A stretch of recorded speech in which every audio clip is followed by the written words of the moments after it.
Good afternoon and welcome to this presentation, which is the presentation based on educational management, content-based examination presentation for 2020. My name is George Kandetu, and on the screen you will see my number in case you have some questions to ask. Right, let us start with the presentation, looking at study unit 1, which is dealing with basic concepts and aspects of management. This you will find in your study guide, and these are concepts that you need to know and everything that has to do with management.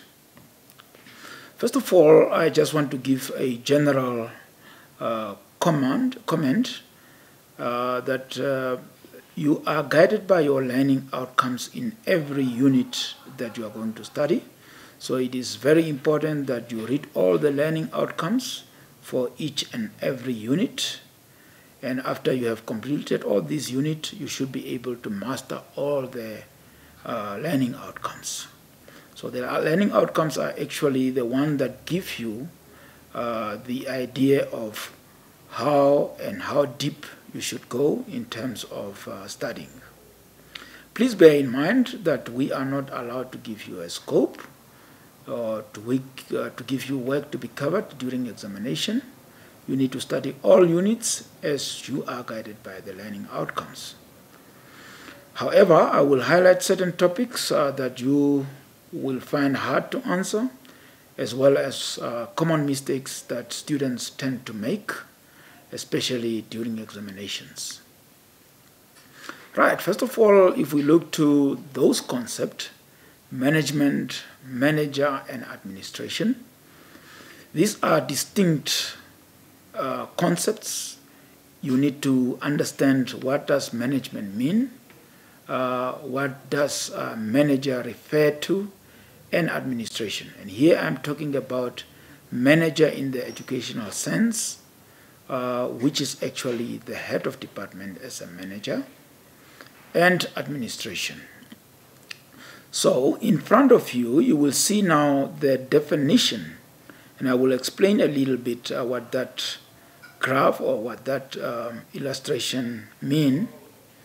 And that is now the one that is giving you the difference between management and administration in terms of time that is allocated, and also in terms of the levels.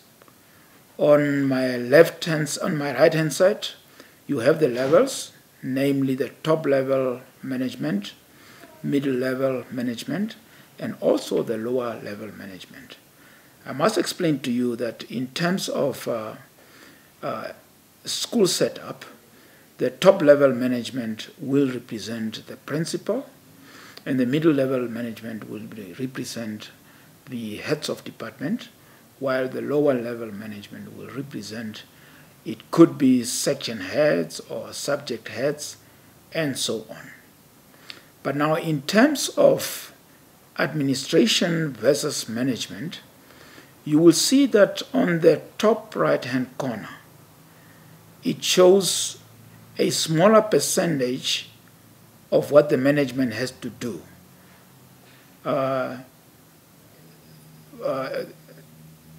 And when you go to administration, top level management has to do a lot more. But when it comes to middle level management, you will see that there is an equal distribution of duties, where the middle level management is exactly half the amount of what administration is to be done at the middle level management level. So the lower level management, when it comes to management, there is much that is expected from the lower level management, while administration is only having a little bit.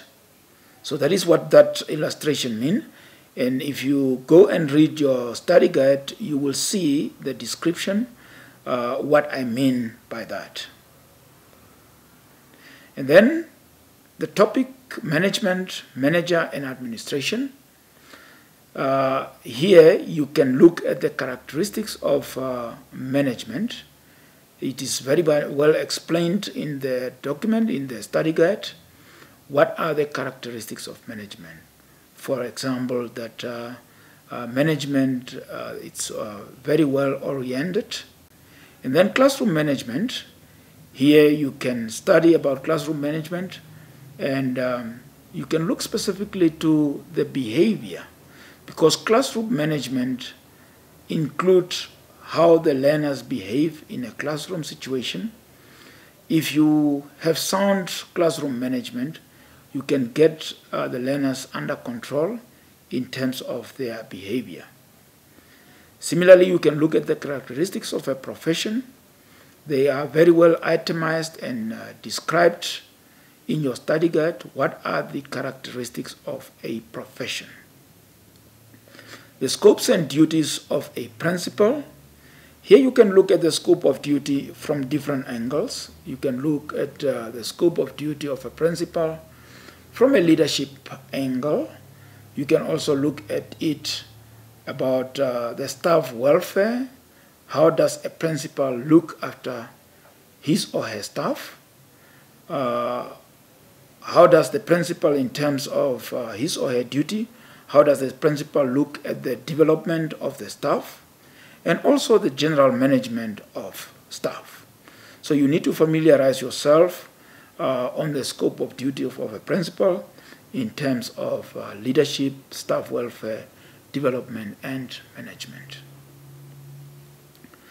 The basic concept and aspects of management, there are a lot that you can study, but I have singled out the management styles. When it comes to management style, there are advantages and disadvantages of different management style. Here I'm talking about the autocratic management style, the democratic management style, the laissez-faire management style, and you look at what are the advantages of each and every one, or what are the disadvantages. It is not always safe to say that this certain management style is the one that one must adopt. It depends on the situation, whether you can use an autocratic management style or a democratic management style or so. And then we look at management theories and skills. This is a broad concept that entails a lot of subtopics. For example, it looks at different theories. For example, the contingency or situational management theory. And the contingency or situational management theory can be subdivided, or it can look at the contingencies perspective, or it can look at the size of the organization, or it can also look at the customer diversity and globalization. So these are the subtopics that you can look at when you deal with contingency or situational theory. It also deals with the way how you manage meetings. As a manager, you need to know how you manage meetings, and there are many aspects surrounding that. For example, the drawing up of the agenda. Why is the agenda very important? For example, it also deals with how do you manage the meeting itself? Do you give fair chances to people to talk? And why is that important, that you give fair chances to people to talk in meetings?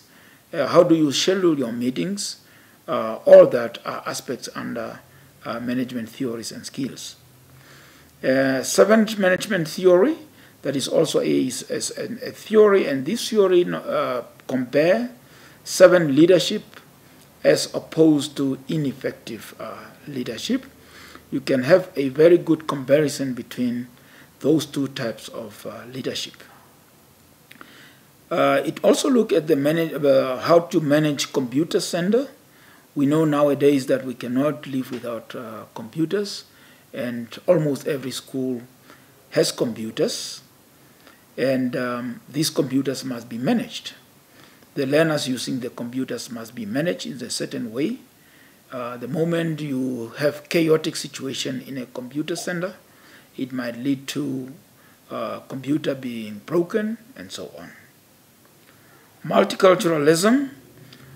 Schools nowadays are multicultural, and as a manager, it is expected from you to manage multicultural schools. More particularly, if you are the principal, you should know how to deal with multicultural setups.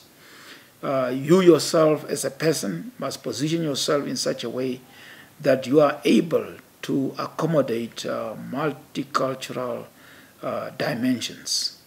So there are concepts that are linked to multiculturalism.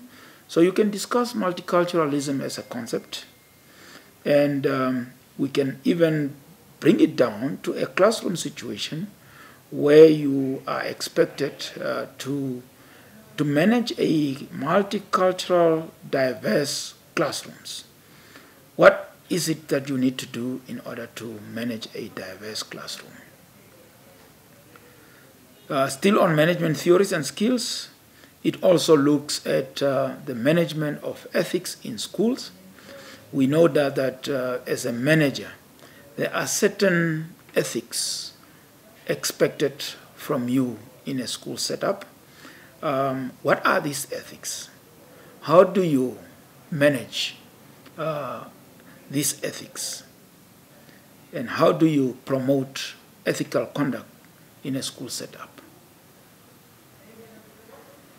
And then we have also a broad topic that deals with schools as an organization.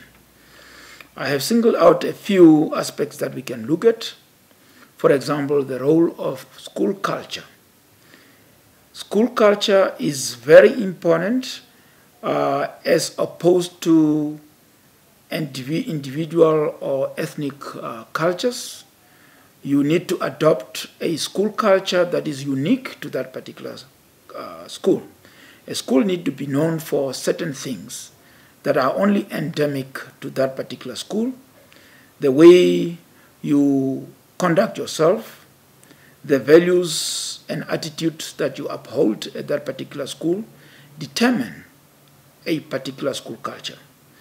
And it is very important that you are, as a school manager, you adopt a school culture in order not to allow all the other alien cultures to penetrate into the school environment.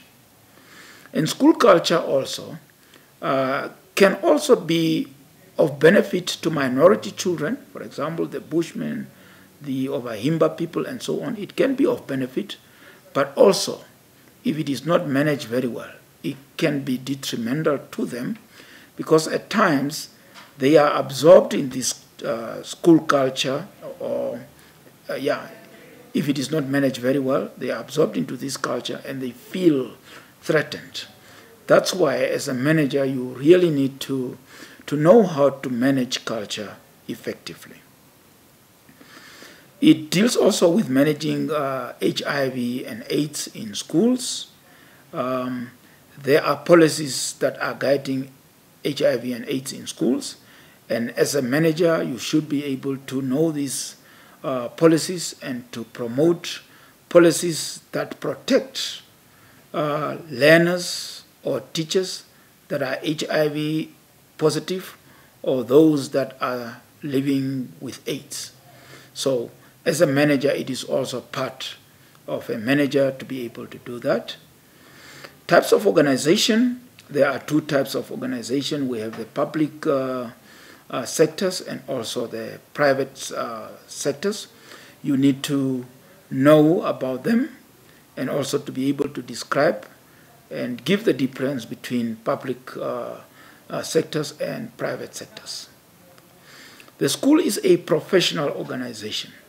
Now, to be a professional organization, there are certain features that are expected from a school as a professional organization, that are expected of principals as professional within the professional organization, that are expected from teachers as professionals.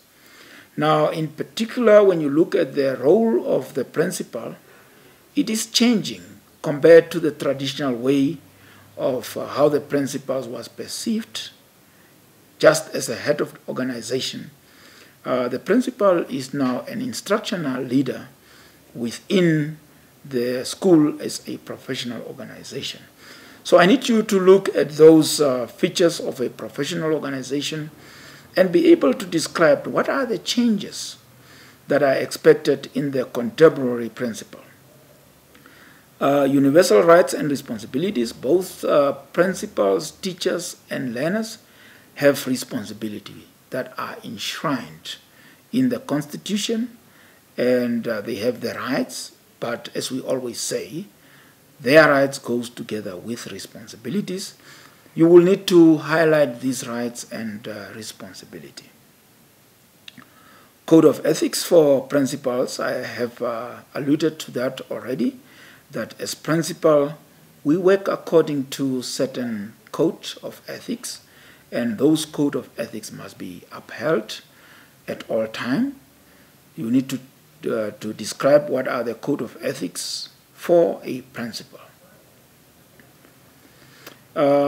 Management issues regarding school.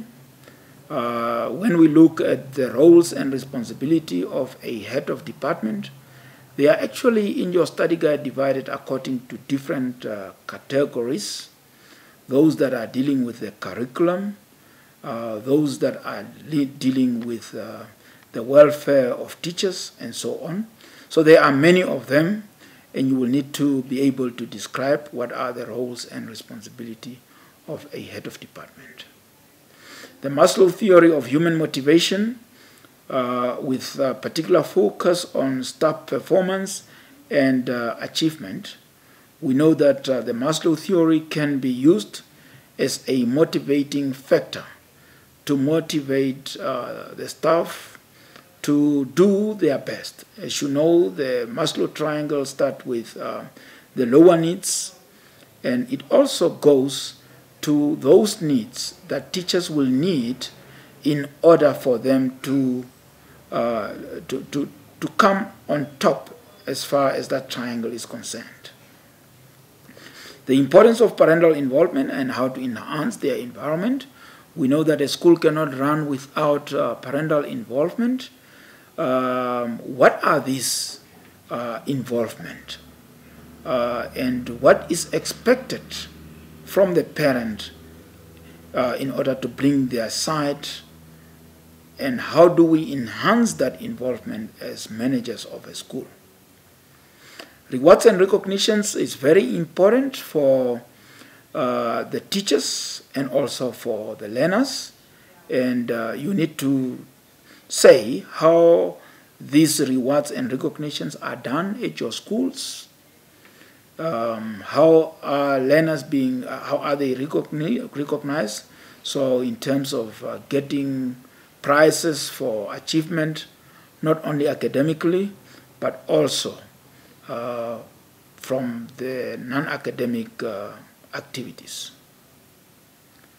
Financial management regarding the school, the basic process for the development of the school budget. How does a typical school budget look like? Why is a school budget very important? Who should be involved in the school budget? And what is the function of the school budget? And how should it be handled? And strategies for preventing the wasting of school resources. We know that things are very expensive now, and we need to adopt a strategy of preventing the wastage of school resources. The recycling of resources, you know about the 3 R's: recycling, reuse, and recycling, reuse, and reduce. Those are the 3 R's. You should know about them. And as a school, nowadays you cannot operate without generating income. Your study guide is giving few suggestions of how you as a school can generate income. Fundraising activities, the bazaars that you have, and all that. Please be in the know as far as that is concerned. The management of health and safety schools. Safety and health issues are also discussed under that topic, and promoting physical and social health. So we are talking about learners that are obese. How do you encourage or discourage obesity in schools? How is physical education managed at your school? How are the physical education equipments, how they are being stored in order for them to have a long life? And then it also deals with the rules of conduct for learners. There are certain rules that are universal for all the learners. Here you need to know those rules of conduct and also maybe be able to adapt these rules to your own school situation. And then in the final analysis, I want to share with you some of the tips on how to avoid mistakes. First of all, prepare yourself thoroughly. In other words, you must follow this presentation as I am presenting. There shouldn't be any concept that pass you without really researching it in your study guide. And you must do it in conjunction with your study guide. Read the questions with understanding and make sure you give relevant responses according to the marks allocated. Sometimes you see that a student really has studied very well, but the answer given in this particular question is irrelevant. It belongs to another question that is just upcoming. But yet there is nothing that I can do as a tutor because the answer does not correlate to the question that is posed. Make sure you understand all concepts and their applications in context. In other words, if you read with understanding during your preparation, you will know that a certain concept can be applied in a certain context. For example, if you take the Maslow triangle of needs, and I require you to use them in context, where it deals with the lowest need, which is hunger, and in a school context, you sit with a child who's suffering from hunger, then it means that is now in a very practical example of how that basic need can be satisfied. And the question is, how do you satisfy it? By referring this child, for example, to go for a feeding scheme and so on, or allowing this child to go and eat during break. You are actually addressing and satisfying the lower needs, which is hunger. Never leave blank spaces. Use your general understanding instead. I come across this a lot, where you find students just blank paper left open. There is nothing that I can do. But if you try, maybe, and you try and apply your general understanding, if you don't know the answer, maybe out of that general understanding, I might find some facts that are relevant to the questions. So never leave your spaces blank without answers. Thank you very much, and thank you very much that you listened to this presentation, and I wish you all the best for your upcoming examination during 2020. Thank you.